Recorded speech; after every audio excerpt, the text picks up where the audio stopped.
অতএব আমরা তো প্রত্যেকটা দুয়ারে দুয়ারে যেতে পারবো না। আমার অফিসার একজন, সে শুধু বগুড়া না, সে জয়পুরহাটের অতিরিক্ত দায়িত্বে আছে। জয়পুরহাটে তো একই সমস্যা, বগুড়ার সমস্যা, একই সমস্যা তো জয়পুরহাটে, সেখানেও তো যেতে হয়। সেখানে আমি মনে করি যে আপনারা যদি এগিয়ে আসেন, আপনারা যদি অংশগ্রহণ করেন, আপনাদের যদি আমরা পাশে পাই, আরও বেশিভাবে পাশে পাই, তাহলেই আমরা আমাদের যে অধিকার সেটা প্রতিষ্ঠা করতে পারবো। প্রকারান্তরে যেটা হবে সেটি একটা ভোক্তা বান্ধব বাংলাদেশ আমরা তৈরি করতে পারবো। এই জন্যই আমি আজকে এসে আপনাদের সাথে এই কথাগুলো বলার জন্য আসছি।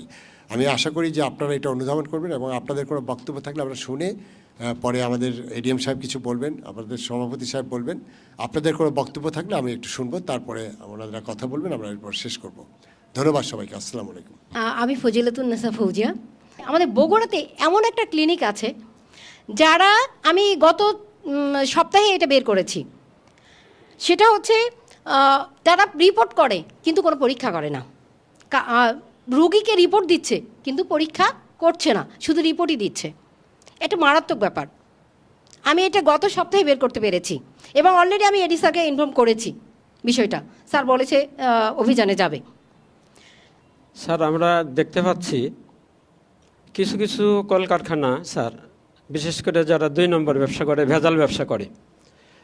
আমি কিছুদিন আগে প্রশাসনকে একটা তথ্য দিয়েছিলাম, ঈদের কারণে যায়নি কিনা বলতে পারি না, তবে যেটা দেখতে পাচ্ছি স্যার, শুক্রবার এবং শনিবার ছুটি থাকার কারণে এই 2 দিন অনেক কলকারখানাতে এখানে স্যার ভেজালটা একটু বেশি দেয়, যে 2 দিন অভিযান চলবে না।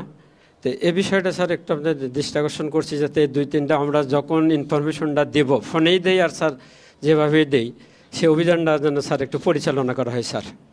ধন্যবাদ। আসসালামু আলাইকুম। আসসালামু আলাইকুম স্যার, আমি শাওন রহমান, স্টাফ রিপোর্টার, দৈনিক করতোয়া। স্যার, আপনার কথার প্রসঙ্গ ধরে আমি বলি, আমি দীর্ঘদিন থেকেই ভোক্তা অধিকারের সাথে, মানে যিনি দ্বিভাষিস ছিলেন রিজভী সাহেবের আগে, যিনি, তার সঙ্গে অনেক বিষয়গুলো নিয়ে কাজ করেছি। আমি তখন থেকে একটা বিষয় দেখে আসছি, যেটা আপনার বক্তব্যতে উঠে আসছে, জনবল সংকট। বগুড়ার যিনি দায়িত্বে আছেন, ওনাকে অতিরিক্ত দায়িত্ব পালন করতে হয় জয়পুরহাটে। আসলে স্যার, দিন শেষে আপনিও ভোক্তা, আমিও ভোক্তা, আমরা সবাই ভোক্তা। আসলে ভোক্তাকে নিয়ে কাজ করতে হলে বৃহৎ পরিসরে কাজ করতে হয়। তো স্যার, সেক্ষেত্রে এই যে জনবল সংকটের কথাটা আমরা বেশ কয়েকটা রিপোর্টে আমরা বলেছি, আপনিও স্বীকার করলেন স্যার। আসলে স্যার, আপনি যদি একটু বলে যেতেন স্যার, বা একটু আশ্বাস তো করতেন আমাদের। আসলে মানে বাস্তবতা হচ্ছে যে আমাদের দেশের সকলেই আমরা মুনাফাটা অর্জন করতে চাই।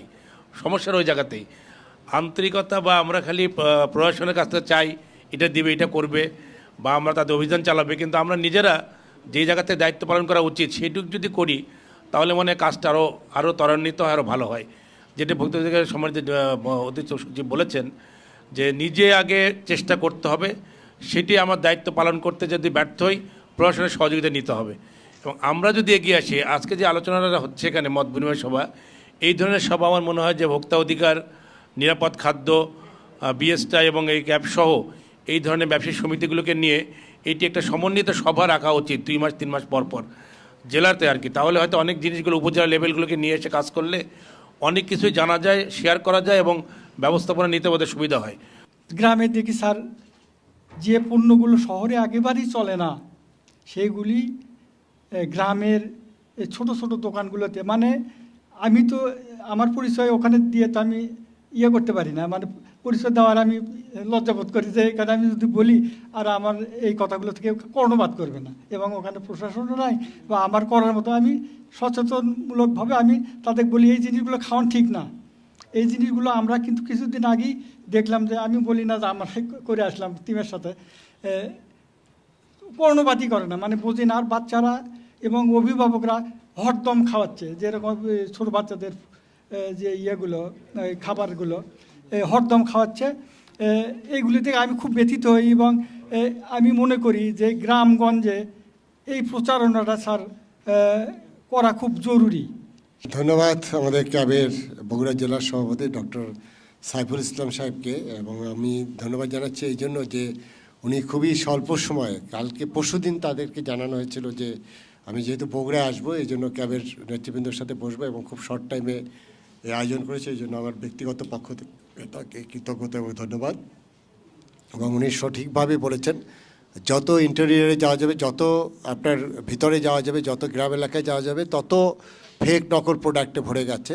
আসলে আমাদের তো লজিস্টিক ফান্ড সবগুলোরই আমার স্কারসিটি আছে, এবং সেই অনুযায়ী আমরা যে জিনিসটা, আমরা তো সমস্ত লোকের কাছে যেতে পারবো না, আমাদের সেই ম্যান পাওয়ারও নেই, আমাদের সেই সক্ষমতাও নেই। এই কারণে আমরা আমাদের সোশ্যাল মিডিয়া সহ আমাদের যারা মূলধারার মিডিয়া তারা কিন্তু আমাদেরকে প্রচণ্ডভাবে সাপোর্ট দিচ্ছে, এই অনিয়মগুলো সমাজে তুলে ধরছে। এবং এটি কিন্তু আমাদের যেমন অফিসিয়াল ফেসবুক পেজ আছে, ইউটিউব চ্যানেল আছে, আমি একটি IPTV চালু করছি এবং সেখানে IPTVর মাধ্যমেও কিন্তু এই ভোক্তা বিরোধী যে কর্মকাণ্ড এগুলো আমাদের প্রচার হবে এবং অনেক মানুষ এগুলো দেখবে এবং সেই ক্ষেত্রে এই জিনিসগুলোর সম্পর্কে আরও সচেতন হবে।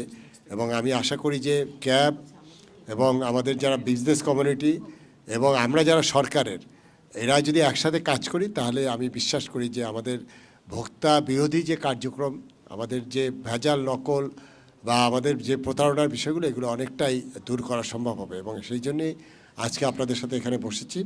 আমি শেষ করব, আমার বক্তব্য এখানে শেষ। আপনারা ভালো থাকবেন, সুস্থ থাকবেন।